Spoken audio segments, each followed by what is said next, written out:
ஊபியை அதிரவிட்ட ராகுல் காந்தி, கதிகலங்கி போன யோகி ஆதித்யநாத் அரசு, பிரியங்கா காந்தி, ராகுல் காந்தி, காங்கிரஸ் கட்சியினுடைய 5 எம்பிக்கள், கேசி வேணுகோபால் மற்றும் உத்தரப்பிரதேசத்தினுடைய காங்கிரஸ் கட்சி தலைவர் ராய், இவர்கள் யாரையுமே உத்தரப்பிரதேச ஊருக்குள்ளேயே விடாமல் 1.5 மணி நேரத்திற்கு மேலாக போக்குவரத்து நெரிசல் ஏற்பட்டிருக்கிறது. நான் உள்ளே போகாமல் விடமாட்டேன், எதிர்க்கட்சி தலைவராக எனக்கு உரிமை இருக்கிறது அப்படின்னு ராகுல் காந்தி போராட்டத்தில் ஈடுபட்டிருக்கிறார்.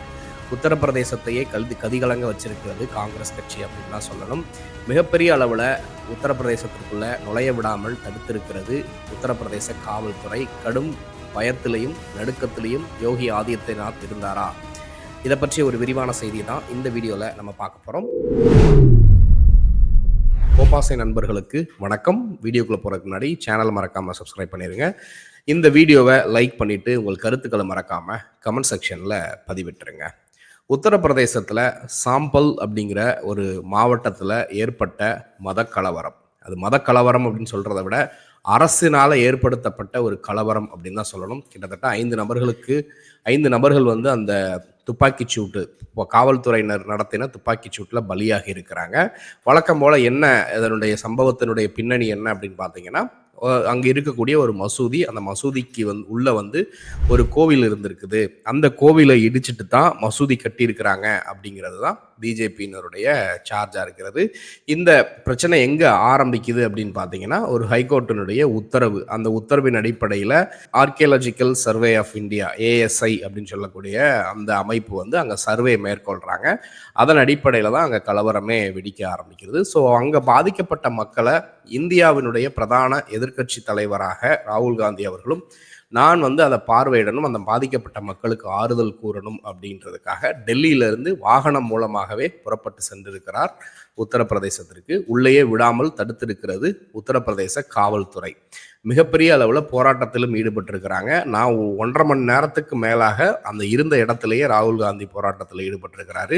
அங்கே அந்த இடத்துல இருந்து ராகுல் காந்தி செய்த சில சம்பவங்கள் தான் இன்றைக்கு பேசு பொருளாக மாறி இருக்கிறது. தொடர்ந்து ராகுல் காந்தி இந்த மாதிரியான சம்பவங்களில் ஈடுபடுறது மிகப்பெரிய தலைவலியாக பாஜகவுக்கு இருக்கு அப்படின்னே சொல்லலாம். ஸோ இப்போ இந்த சாம்பல் பகுதியினுடைய பிரச்சனை என்ன, அதற்கு பின்னணியில் எங்கே ஆரம்பிச்சது, இப்போ என்ன இதை போய்கிட்டு இருக்குது, இது எதற்காக பிஜேபி இதை பண்ணிட்டு இருக்கிறாங்க அப்படின்னு பார்த்தீங்கன்னா, ஏன்ஷியன்ட் காலகட்டத்தில் இந்த சாம்பல் பகுதியை சம்பாலா அப்படின்னு சொன்னாங்க அப்படின்னு சொல்றாங்க. இந்த இடத்துல ஒரு கோவில் இருந்தது. அந்த கோவில் யாருன்னா, இதுதான் கல்கியோட பர்த் பிளேஸு. அந்த கல்கி தான் பார்த்தீங்கன்னா விஷ்ணுவோட இன்கார்னேஷன் அப்படின்னு சொல்கிறாங்க. அவருக்கு கட்டப்பட்ட கோவில் அங்கே இருந்தது. அந்த கோவில் தான் பார்த்தீங்கன்னா பிற்காலத்தில் இஸ்லாமியர்களுடைய படையெடுப்புனால அந்த கோவில் இடிக்கப்பட்டு அந்த கோவில் மீது இப்போ இருக்கக்கூடிய ஷாஹி ஜமா மஸ்திஜ் அப்படிங்கிற ஒரு மசூதியை கட்டியிருக்கிறாங்க அப்படிங்கிறது தான் அங்கே இருக்கக்கூடிய டிஸ்பியூட். ஏற்கனவே ராமர் கோவிலுக்கு அப்புறம் இன்னொரு கோவிலுக்குள்ளே பார்த்தீங்கன்னா மசூதிக்குள்ளே லிங்கம் இருக்குது அப்படின்னு ஒரு சர்ச்சையை கிளப்பி விட்டாங்க.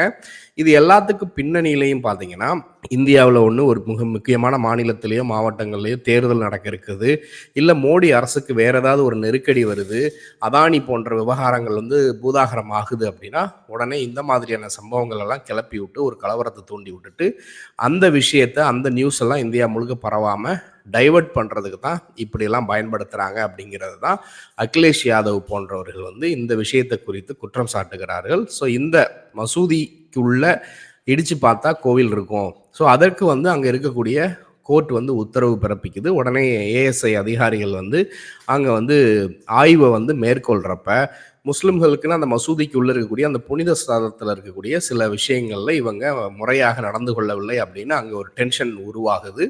அந்த மக்கள் மத்தியில் ஒரு வன்முறை வெடிக்குது. அந்த மக்கள் தான் எங்களை தாக்க வந்தாங்க அப்படின்னு சொல்லிட்டு காவல்துறையினர் துப்பாக்கி சூடு நடத்தி 5 பேர் அந்த இடத்துலையே இறந்து போகிறாங்க. மிகப்பெரிய அளவில் அங்கே 144 தடை உத்தரவு பிறப்பிக்கப்படுது. ஃபுல்லாக அந்த ஏரியாவே கலவரமாகுது. அதை குறித்தும் நாடாளுமன்றத்தில் விவாதிப்பதற்கு எதிர்கட்சியினர், இந்தியா கூட்டணி கட்சியினர் கோரிக்கை வைக்கிறாங்க. அதை பற்றி விசாரிக்க மாட்டோம். இந்த காலகட்டத்தில் தான் பார்த்தீங்கன்னா மகாராஷ்டிரா தேர்தலில் இருந்து அதானி விவகாரத்திலிருந்து எல்லாம் வரிசையாக இருக்குது. ஸோ மேபி இதெல்லாம் டைவர்ட் பண்ணி மற்ற விஷயங்கள் எல்லாத்தையும் ஃபோக்கஸை டைவர்ட் பண்ணணும், பிஜேபிக்கு கெட்ட பேர் வந்துடக்கூடாது, இல்லை எலெக்ஷனில் ஜெயிக்கிறோம் அப்படிங்கிறதுக்காக இந்த வன்முறை நிகழ்த்தப்பட்டதா அப்படிங்கிற ஒரு கோணத்திலையும் நம்ம விசாரிக்கணும் அப்படிங்கிறத தான் அகிலேஷ் யாதவ் வந்து குறிப்பிடுறார். ஸோ இந்த நவம்பர் மாதம் 2024 ஆர்கியலாஜிக்கல் சர்வே ஆஃப் இந்தியாவுக்கு ஆர்டர் போடுற கோர்ட்டு, அதுக்கப்புறம் சுப்ரீம் கோர்ட் போய் அந்த உத்தரவை நிறுத்தியும் வைக்கிறாங்க. ஸோ இப்போ இந்த இடத்துல பாதிக்கப்பட்டவர்களை பார்க்கறதுக்காக தான் ராகுல் காந்தி அவர்களும் பிரியங்கா காந்தி அவர்களும் கேசி வேணுகோபால், அதுக்கப்புறம் சஞ்சய் ராய், அந்த மாநிலத்தினுடைய காங்கிரஸ் கட்சியினுடைய தலைவர், அதுக்கப்புறம் அந்த மாநிலத்தில் இருக்கக்கூடிய காங்கிரஸ் கட்சியினுடைய 5 எம்பிக்கள், அதோடு சேர்த்து காங்கிரஸ் கட்சி தலைவர்களும் டெல்லியிலிருந்து கார்லேயே உத்தரப்பிரதேசத்துக்கு கிளம்புறாங்க. ஸோ அப்படி கிளம்புறப்ப தான் அங்கே இருக்கக்கூடிய அந்த ஹைவே பார்டர்லேயே வந்து பார்த்தீங்கன்னா இவர்கள் தடுத்து நிறுத்தப்படுகிறார்கள். கிட்டத்தட்ட காலையில் 10:15 கிளம்புறாங்க. 1 மணிக்கு உத்தரப்பிரதேசத்துக்குள்ளே போயிருக்கணும், சாம்பல் பகுதிக்கு போயிருக்கணும். போயிட்டு 2:30 மணிக்கெல்லாம் ரிட்டர்ன் டெல்லி வர்ற மாதிரி தான் ராகுல் காந்தி அவருடைய பயணத்தினுடைய திட்டம் இருந்திருக்கிறது. ஆனால் இந்த காசிப்பூர் அப்படின்னு சொல்லக்கூடிய அந்த ஹைவே உள்ள அந்த ஊருக்குள்ளே நுழையிற இடத்துலையே காவல்துறையினர் வந்து ராகுல் காந்தியையும் காங்கிரஸ் கட்சியினரையும் தடுத்து நிறுத்தியிருக்கிறாங்க. ராகுல் காந்தி சும்மா விடலை. அந்த இடத்துல வந்து பார்த்தீங்கன்னா காலையில் 10-10:15 பார்த்தீங்கன்னா கிட்டத்தட்ட 3-4 கிலோமீட்டர் தூரத்துக்கு வந்து டிராஃபிக் கிரியேட் ஆகிற வழக்கு அந்த இடத்துல வந்து மிகப்பெரிய ஜனக்கூட்டத்தோடு தான் ராகுல் காந்தி வந்து அந்த ஊருக்குள்ளே போகணும்னு முயற்சி செஞ்சுருக்கிறாரு. அது மட்டும் இல்லை, அவர் இப்போ காவல்துறையினர் வந்து தடுத்து நிறுத்தியிருக்கிறாங்க. அங்கே 144 தடை உத்தரவு பிறப்பிக்கப்பட்டிருக்கிறது. வெளியாட்கள் யாருமே உள்ளே வரக்கூடாது அப்படிங்கிற மாதிரி சொல்லியிருக்கிறாங்க. ஆனால் இதில் பார்த்தீங்கன்னா ராகுல் காந்தி என்ன சொல்கிறாருன்னா, சரி வெளியாட்கள் யாரும் வரணுன்ற அவசியம் இல்லை, நான் மட்டும் போகிறேன், என் கூட ஒரே ஒரு போலீஸ்காரரை அனுப்புங்க, நான் வந்து பாதிக்கப்பட்ட மக்களை பார்த்து நான் ஆறுதல் கேட்குறேன், அதில் என்ன உங்களுக்கு பிரச்சனை அப்படிங்கிறதையும் கேட்குறாரு. அதற்கும் அனுமதி வந்து மறுக்கப்படுகிறது. அப்போ தான் காருக்கு மேலே ஏறி நின்று ராகுல் காந்தி அவர்கள் ப்ரெஸ்க்கு வந்து பேட்டி கொடுக்குறாரு. எப்பயும் அவருடைய சிக்னேச்சர் ஸ்டைலில் இப்போ சமீப காலமாக அவர் பின்பற்றி வரக்கூடிய விஷயமான அரசியலமைப்பு சட்ட புத்தகத்தினுடைய அந்த மாதிரி புத்தகத்தை கையில் எடுத்துட்டு, ஒரு எதிர்க்கட்சி தலைவராக எனக்கு அரசியலமைப்பு சட்டத்தின்படி அடிப்படையாக எனக்கு வந்து உரிமை இருக்கிறது, ஆனால் இந்த பிஜேபி அரசு வந்து அதை மறுக்கிறது. இந்தியாவில் இருக்கக்கூடிய அம்பேத்கர் அவர்கள் எழுதின இந்த அரசியலமைப்பு சட்டத்தை வந்து முடிவுரை எழுத வந்து இவங்க ட்ரை பண்ணிட்டு இருக்கிறாங்க அப்படிங்கிறதையும் அவர் அங்கே சுட்டி காட்டுக்கிட்டு இருக்காரு. அதோடு மட்டும் இல்லாமல் பிரியங்கா காந்தி அவர்களும் அதில் வந்து ஒரு பேட்டி கொடுக்குறாங்க. என்ன அப்படின்னா, என்னுடைய சகோதரர் ஒரு எதிர்க்கட்சி தலைவராக இருக்கிறார், அவருக்கே வந்து இப்படி அனுமதி மறுத்தாங்கன்னா சாமானிய மக்கள்லாம் என்ன செய்யறது? ஸோ அவருக்கு நிச்சயமாக அனுமதி கொடுக்கணும், மக்களுடைய இதை வந்து கேட்கணும் அப்படின்னு அவங்களும் கோரிக்கை வைக்கிறாங்க. கிட்டத்தட்ட 1.5 மணி நேரத்திற்கு மேலாக ராகுல் காந்தி அந்த இடத்த விட்டு கிளம்பவே இல்லை, அதே இடத்துல தான் இருக்கிறாரு. காவல்துறையினர், பொதுமக்கள் மற்றும் காங்கிரஸ் கட்சியினர் எல்லாருமே சகஜமாக தான் பேசுகிறாங்க. காவல்துறையினர்கிட்ட ராகுல் காந்தி அவர்கள் காரில் சைடில் நின்றுக்கிட்டு இருக்கிற மாதிரியே அவர் பேசிக்கிட்டு இருக்கக்கூடிய அந்த வீடியோக்கள்லாம் வைரல் ஆகிக்கிட்டு இருக்கிறத பார்க்க முடிகிறது.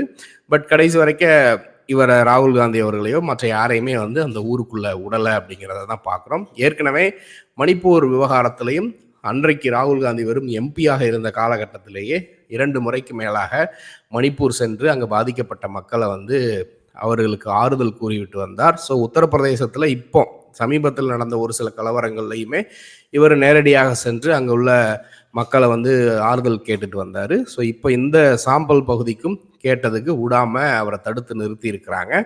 இது எல்லாமே நாடாளுமன்ற தேர்தலில் எதிரொலித்தது அப்படிங்கிறத நம்ம பார்த்துருக்குறோம். தொடர்ந்து ஹிந்தி பேசக்கூடிய மாநிலங்களில் பிஜேபி பின்னடைவை சந்திக்குது.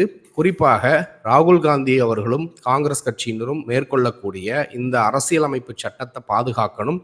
பிஜேபி வந்து அரசியலமைப்பு சட்டத்தை வந்து ஒழிச்சு கட்டுறதுக்கு முயற்சி செய்து சமூக நீதி அரசியல் அப்படிங்கிற இந்த விஷயத்தில் காங்கிரஸ் கட்சி ரொம்ப தீவிரமாக களமிறங்கி இருக்கிறாங்க அப்படிங்கிறதுல தெளிவாக பார்க்க முடியுது.